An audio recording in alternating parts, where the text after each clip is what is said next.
देवदर्शनावरून परतताना काळाचा घाला, विहिरीत कोसळून 8 भाविकांचा जागीच मृत्यू. एकाच कुटुंबावर दुःखाचा डोंगर, 15 पैकी 8 जणांचा जागीच अंत. पंढरपूर जवळील तांदुळवाडीमध्ये काल एक भीषण अपघात घडला. 14 प्रवाशांना घेऊन जाणारे एक टेम्पो थेट रस्त्याच्या कडेला असणाऱ्या विहिरीमध्ये कोसळला. या अपघातात तब्बल 8 जणांचा दुर्दैवी अंत. एक हस्तखेळतं कुटुंब जागी संपलं. ही बातमी पाहून संपूर्ण महाराष्ट्राला पहिला मोठा धक्का बसला होता. पण जेव्हा आज या अपघाताचं खरं कारण उघडकीस आलं, तेव्हा संपूर्ण महाराष्ट्राला दुसरा आणि प्रचंड मोठा धक्का बसलाय.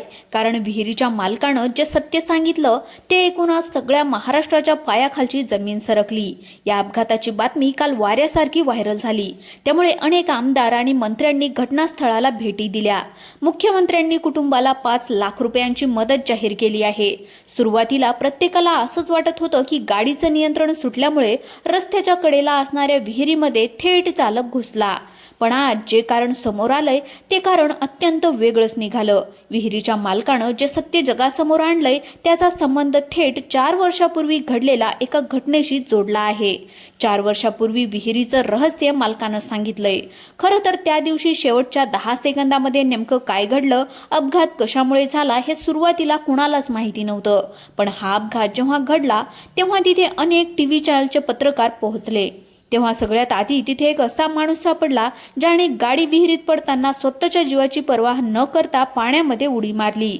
खरं तर हा टेम्पो पाण्यामध्ये पडत होता. त्याच वेळेस तिथून एक माणूस चालत होता. त्याने टेम्पो पडताना पाहिला. त्याने लगेचच उडी मारली. 5 जणांना त्याने वाचवण्यासाठी प्रयत्न केले. जेव्हा या धाडसी तरुणाची मुलाखत समोर आली तेव्हा संपूर्ण महाराष्ट्रातून कौतुकाचा वर्षाव होऊ लागला. पण याच कौतुकादरम्यान त्याने एक असा वेगळाच खुलासा केला की ज्याने सगळ्यांच्या काळजाचा ठोका चुकला.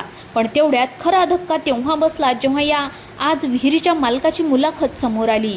कारण विहीर मालकाने 4 वर्षापूर्वी या विहिरीच्या बाबतीत एक अशी घटना सांगितली, एक असा प्रसंग सांगितलाय की ज्याचं थेट कनेक्शन या भीषण अपघातासोबत आहे. अगदी घट्ट बसलेलं आहे. मग ते नेमकं त्या दिवशी काय घडलं होतं, शेवटच्या 10 सेकंदामध्ये त्या ड्रायव्हरसोबत काय झालं, टेम्पो विहिरीमध्ये पडल्याच्या नंतर त्या व्यक्तीने ताबडतोब उडी मारली, त्याला पाण्याच्या आत नेमकी शेवटी काय दिसलं आणि विहिरीच्या मालकाने लपवून ठेवलेलं ते 4 वर्षापूर्वीचं विहिरीचं रहस्य नेमकं काय आहे, चला जाणून घेऊयात आजच्या या संपूर्ण आणि सविस्तर स्पेशल रिपोर्टमध्ये. एक घटना पंढरपूरच्या एका छोट्याशा गावातून समोर आली, जिथे अचानक एक भरधाव टेम्पो रस्त्याच्या कडेच्या विहिरीमध्ये जाऊन पडला. 14 जण होते, त्यापैकी 8 जणांचा अंत झाला. खरं तर ही जी घटना आहे याचं कारण सुरुवातीला चालकाचा ताबा सुटला असं सांगण्यात आलं. पण ही टेम्पो पडल्याच्या नंतर एका व्यक्तीने वाचवण्याचा प्रयत्न केला होता. टेम्पो पडताच ज्याने उडी मारली त्याची मुलाखत समोर आली. पण आज विहिरीच्या मालकाने जे सत्य सांगितलंय, जे रहस्य सांगितलंय, त्याने सगळं चित्र त्यांचं बदललं आहे. खरं तर या घटनेची सुरुवात 1 दिवस आधीपासूनच झाली होती. सोलापूर जिल्ह्यातील पंढरपूर तालुक्यातील रांजणी गावामध्ये राहणारं चौगुले कुटुंब आणि त्यांचे काही जवळचे नातेवाईक ग्रामस्थ मिळून एका धार्मिक प्रवासाला निघाले होते. घरामध्ये अगदी आनंदाचं आणि उत्साहाचं वातावरण. लहान मुलांचे चेहरे आनंदाने नटले होते. महिलांनी पारंपरिक पोशाख केला. घरातल्या मोठ्या माणसांच्या चेहऱ्यावर एक वेगळं समाधान. मसड येथील प्रसिद्ध सिद्धनाथाच्या दर्शनाला जाण्याचं त्यांनी निश्चित केलं होतं. सिद्धनाथ हे या भागातील अनेकांचे कुलदैवत आहेत. कुलदैवत श्रद्धेचे स्थान म्हणजेच देवाच्या चरणी लीन होऊन आपल्या कुटुंबाच्या सुख समृद्धीसाठी साकडं घालण्याच्या उद्देशाने चौगुले कुटुंबातील लहान मुलांसह महिला, पुरुष हे सगळे मिळून 14 जण एका टेम्पोमध्ये आनंदाने स्वार झाले होते. त्यांनी मसलमध्ये जाऊन सिद्धनाथाचं अतिशय प्रसन्न वातावरणामध्ये दर्शन घेतलं. मंदिराला नैवेद्य दाखवला, आरती केली. देवाचा प्रसाद घेऊन हे खेळतं कुटुंब पुन्हा आपल्या रांजणी गावाकडे निघालं होतं. प्रवासात पिकअपच्या मागे बसलेली लहान मुले खिदळत होती. महिला गाणी गात होत्या, एकमेकांशी गप्पा मारत होत्या. कोणालाच कल्पना देखील नव्हती की अवघ्या काही किलोमीटर अंतरावर तांदुळवाडी गावाजवळ त्यांच्यासाठी मृत्यू दबा धरून बसलाय. दुपारी साधारणपणे सायंकाळी 4:30च्या सुमारास ही गाडी मसवड पंढरपूर मार्गाहून तांदुळवाडी गावाजवळ आली. रस्ता अगदी नवीन चकाचक सिमेंटचा बनला, त्यामुळे चालकाला रस्त्याचा अंदाज चांगला येत होता. रस्ता मोकळा असल्यामुळे गाडीचा वेगही सामान्यापेक्षा थोडा जास्त असण्याची शक्यता वर्तवली जाते. पण या चकाचक सिमेंट रस्त्याच्या अगदी कडेला कुठलीही पूर्वसूचना न देता, कोणताही फलक न लावता एक अथांग आणि उघडी विहीर उभी होती. गाडी पुढे जात होती, पण अचानक काहीतरी असं घडलं की ज्यामुळे ड्रायव्हरचं गाडीवरचं संपूर्ण नियंत्रण पूर्णतः सुटलं. गाडी विहिरीत पडता क्षणी पाण्याचा एक मोठा कारंजा उडाला. सगळीकडे किंचाळ्या सुरू झाल्या. पण या पिकअपच्या मागे चालणाऱ्या टू व्हीलर चालकानं शेवटच्या 10 सेकंदामध्ये ड्रायव्हर सोबत काय झालं, काय घडलं ते पाहिलं. एक व्यक्ती मागून चाललेला, त्यानं उडी मारली आणि त्याने जे काही सांगितलं त्याने पहिला मोठा धक्का बसला होता. हा अपघात ज्यावेळेस होत होता त्यावेळेस रस्त्यावरून पिकअपच्या अगदी मागे एक टू व्हीलरवरून जाणारा स्थानिक तरुण इरफान मुजावर यांनी हा संपूर्ण थरार डोळ्याने पाहिला. इरफान पंढरपूर जवळील एका पेट्रोल पंपावर जात होता. त्याच्या डोळ्यादेखत तो पिकअप रस्त्यावरून अचानक घसरला, थेट विहिरीमध्ये कोसळला. विहिरीत गाडी पडताच संपूर्ण गाडी पाण्यामध्ये उलटी झाली. पिकअपच्या मागच्या बाजूला कापड बांधलं होतं. चारही बाजूंनी गाडी बंद असल्यामुळे आतील लोक बाहेर पडायला जागाच उरली नव्हती. विहिरीमध्ये पाणी खोल आणि खाली चिखल. इरफानने क्षणाचाही विलंब न लावता त्याची गाडी रस्त्याच्या कडेला सोडली, विहिरीकडे धाव घेतली. विहिरीच्या काठावर पोहोचताच त्याला पाण्यामध्ये एक असं चित्रविचित्र लहान बाळ दिसलं, बुडताना दिसलं. त्याची मुरड्या जीवाला पाण्यामध्ये पाहताच इरफानने आपल्या जीवाची पर्वा न करता सरळ त्या खोल विहिरीमध्ये उडी घेतली. इरफानने लहान बाळाला वर काढलं आणि काठावर आणलं. त्यानंतर आजूबाजूचे स्थानिक गावकरी, काही धाडशी तरुण दोळखंड घेऊन विहिरीकडे धावले. इरफान आणि गावकऱ्यांनी मिळून विहिरीमध्ये शर्थीचे प्रयत्न सुरू केले. गाडी उलटी झाल्यामुळे आत अडकलेले लोक पाण्यामध्ये गुदमरत होते. इरफान आणि ग्रामस्थांनी गाडीच्या काचा फोडल्या, मागचं कापड फाडलं.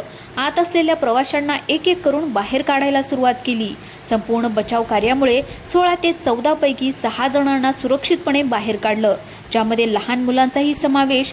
परंतु दुर्दैवाची गोष्ट म्हणजे पोलीस, अग्निशमन दल आणि ॲम्ब्युलन्स घटनास्थळी पोहोचायला अर्धा ते पाऊण तास लागला. जर प्रशासकीय यंत्रणा वेळेवर पोहोचली असती तर कदाचित या सगळ्या जणांचे प्राण वाचू शकले असते. अखेर JCB हायड्रा मशीनच्या सहाय्याने गाडी बाहेर काढण्यात आली.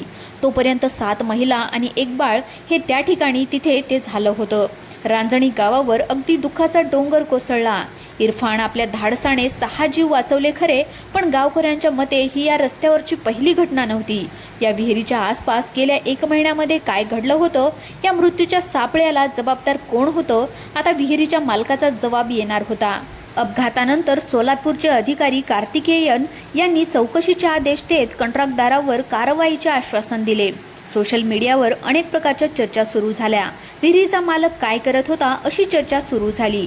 पण खरं तर विहिरीच्या मालकाने समोर येऊन एक असं धक्कादायक सत्य उघड केलं. विहिरीचा मालक म्हणाला, मसवड पंढरपूर रस्ता रुंदीकरणाच्या नंतर ही जुनी विहीर भूसंपादन क्षेत्रामध्ये गेली होती.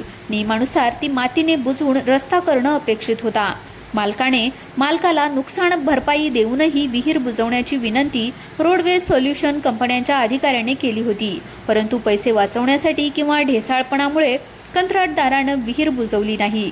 उलट रस्ता बाजूने नेऊन संरक्षण भिंत बांधण्याचं आश्वासन दिलं. प्रत्यक्षात कंत्राटदाराने रस्ता उंच केला, पण विहिरीभोवती भिंत न बांधता काम अर्धवट सोडलं. आधी रस्ता विहिरीपासून लांब वर खाली होता, पण नवीन कामामुळे तो थेट विहिरीच्या तोंडाला लागून वर आला. या धोकादायक परिस्थितीबाबत विहीर मालकाने PWD आणि जिल्हाधिकाऱ्यांकडे अनेक लिखित तक्रारी, ईमेल सुद्धा पाठवले, ज्याच्या पोचपावत्या आजही उपलब्ध आहेत. पण मात्र प्रशासनानं दुर्लक्ष केलं. गावकऱ्यांच्या मते प्रशासनाने हा मृत्यूचा सापळा बनवला. धक्कादायक म्हणजे 15 ते 20 दिवसापूर्वी एक पिकअप गाडी याच विहिरीमध्ये कोसळली होती. सुदैवाने त्याच्यामध्ये फक्त ड्रायव्हर होता आणि ड्रायव्हर ताबडतोब बाहेर येऊन तो या ठिकाणी बाहेर आला होता आणि गाडीमध्ये प्रवासी नसल्याने मोठी जीवितहानी ठरली. या अपघाताला महामार्ग अधिकारी आणि कंत्राटदारच जबाबदार आहेत अशी लाट आता लोकांमध्ये उसळते आहे. तर याच प्रकारची ही घटना घडलेली आहे. तर तुम्हाला या घटनेविषयी काय वाटतं नक्की कमेंटमध्ये कळवा. चॅनलला नवीन असाल तर सबस्क्राईब करा. धन्यवाद.